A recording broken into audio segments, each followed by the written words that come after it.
Okay. One Piece chapter 1156, blind reaction. And as we get back into this, gotta say, I am loving these flashbacks first and foremost. And the second thing, getting some more background on the Rocks Pirates. Totally love that. You know, some of the stuff is some stuff that we did know, but just seeing more of the interactions. You guys have been here on the channel long enough. You know that that is a huge sucker to my heart. And just looking at the cover page, I'm kind of seeing some of the parallels here. And like I maybe it's just me, but like kind of looking at it, like when you have Rayleigh and then you have Zoros, like obviously you got the guys with the swords, you got the scars, and then you got Gabon and Sanji. That much is there. You got Luffy as Roger. And when I was looking at Nami's design for a second, I don't know if I'm looking at the lips or what, but like for a second, I was kind of thinking, like, I was like, that's like Shaki a little bit. That's interesting. I guess like Oda is you know, trying to draw some parallels to the older generation. Like some of these we already knew. You know, like Luffy being Roger, we knew that. And with Sanji and Zoro, basically each of them being the left and right arm of the eventual Pirate King, all that was made clear. That's cool, man. That's cool. Like it kind of makes me want to go back and look at more of what we have with the Roger Pirates and also with the red hair pirates with Shank's crew, and see where like the different people match up between the different crews. But the other thing too was like, before we get into recap, gotta say it. Young Gloriosa, I take back everything I said. Like, if you remember when we first got to Amazon Lily, kind of dogged her out.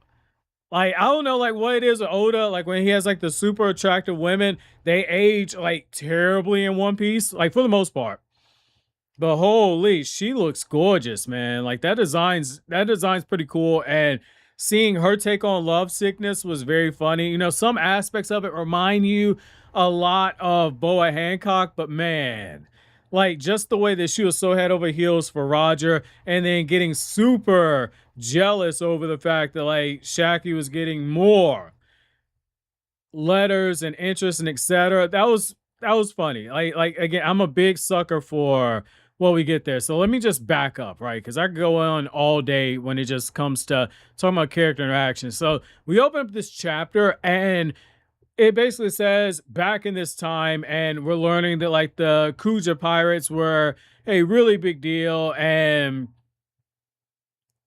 we see the men, they've all simped out for the different women that are on there. They've fallen over, and that was our first sign. Okay, like we're definitely getting some Amazon Lily background information here. And at the time, the captain was Gloriosa, and we see her. She's got the same vibes that you saw with Boa Hancock, and like the design's really cool. Like I cannot stress that enough. Like normally I don't harp on designs. I think this design has that right blend of elegance and sexiness. And like I do like how what Oda had on it was like the bracelets and everything. Like again, we've seen some of this with Boa Hancock, but I kind of prefer this over it.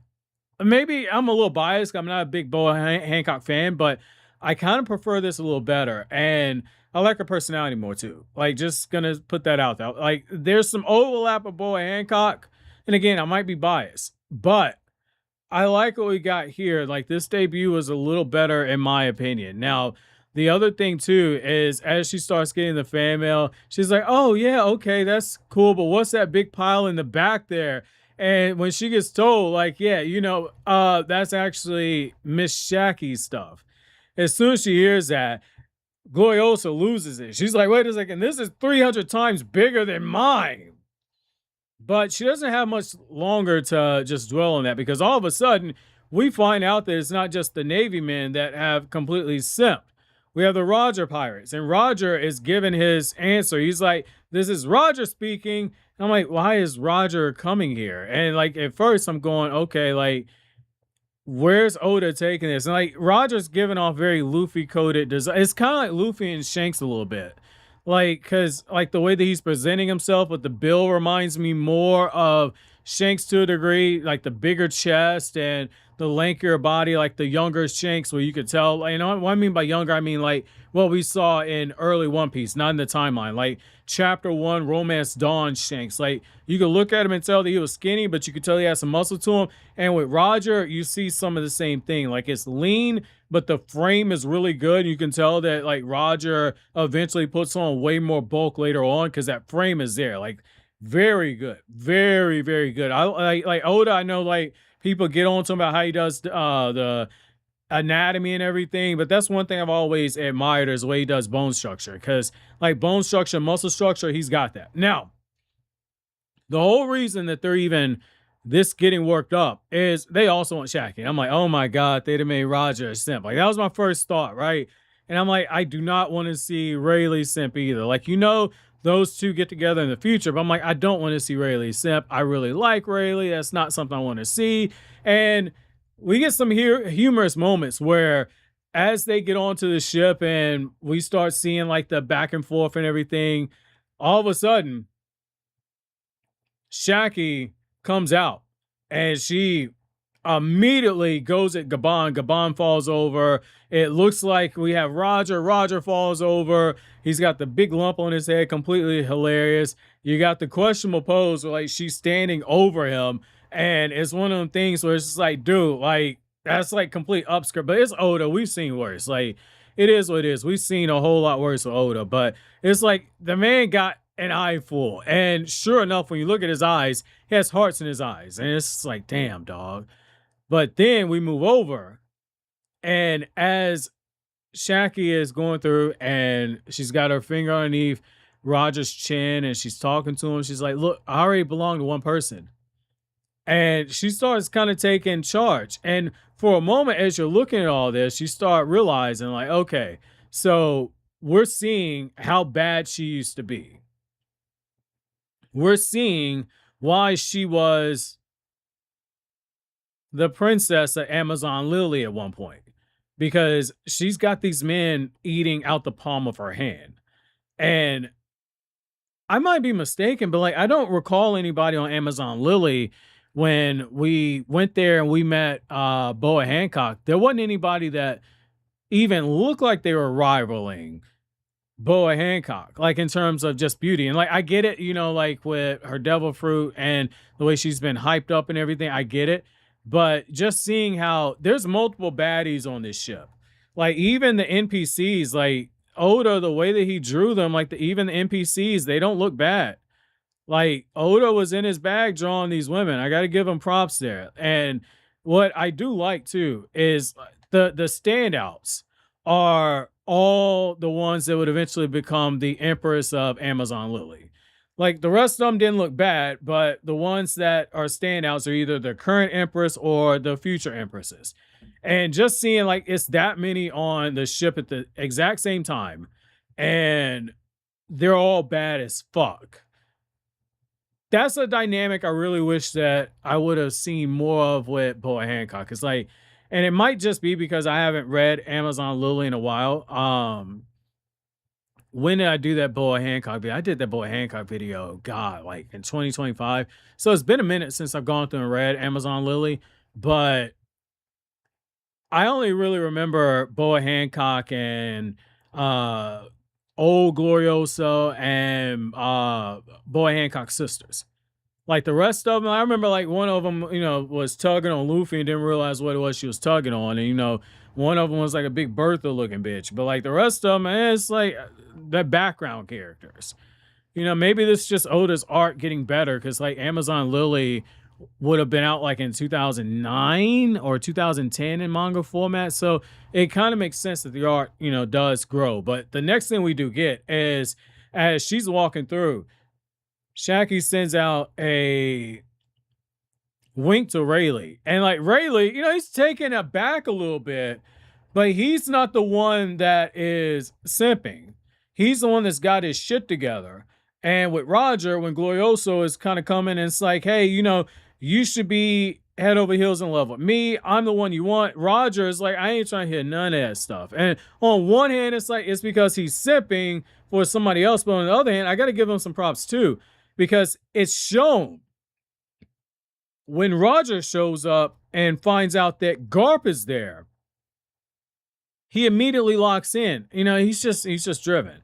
So on one hand, it's like the guy wants what he wants with Shaki, but the other thing too is, he's not entertaining any other type of prospect because he's got his mind set on the adventure. And like I respect that. And I like how as these two really get into it, Garp and Roger, like first you get like the reminder, like, yeah, future grandfather of Luffy and future father Ace. But when you see these two going at it, it gives the impression that they're evenly matched. And it just kind of builds the whole thing of like, these guys are rivals. And, for as strong as we know them to be now, in their prime, they were something super serious. And so it's just kind of, driving more and more home to us as readers. Everything we're seeing now is basically child's play compared to where these guys were in their primes. And I feel like what Oda's doing here is he's kind of setting the stage to give us the opportunity when Luffy ends up surpassing them. When Luffy's crew ends up surpassing them. Because that line where I believe it was Gabon was talking, he was like, how can you really be of any assistance to your leader, your captain, and you can't use any type of haki? And it's like, for the strong has to be as strong as they are, they're gonna get haki. Like, it's gonna happen. Like, it's going to happen. Because otherwise they can't keep up. And just seeing flashbacks like this just kind of drives that home. And so the next thing we eventually get to is like we find out like Gloriosa, she eventually had to step down, and it's because of her love sickness, the same thing that Boy Hancock has. And then you also see that Shaki, she ends up getting the mantle of Pirate Princess in terms of like for Amazon Lily. And then we jump over and we get to Elbaph, and we get the moment where we see Loki, young Loki, he's sitting there trying to run off and everything, and he's not able to join the Rocks Pirates, but he keeps trying to do it. And so you're seeing some of the parallels with Luffy and with Loki, which I do like seeing that, because like we're getting more humanization for Loki's character. Because when you first meet Loki, you're like, man, I don't know if you can trust this guy. But now you're seeing like him and Luffy, there's some differences, but they're not too different. Like there are some major breaks, but there are some overlaps with the character. And so you see young Loki, you see the moment where Ida is, talking and just trying to talk some sense into Loki, in the sense of like, kind of pointing out like, hey, you could come live with us.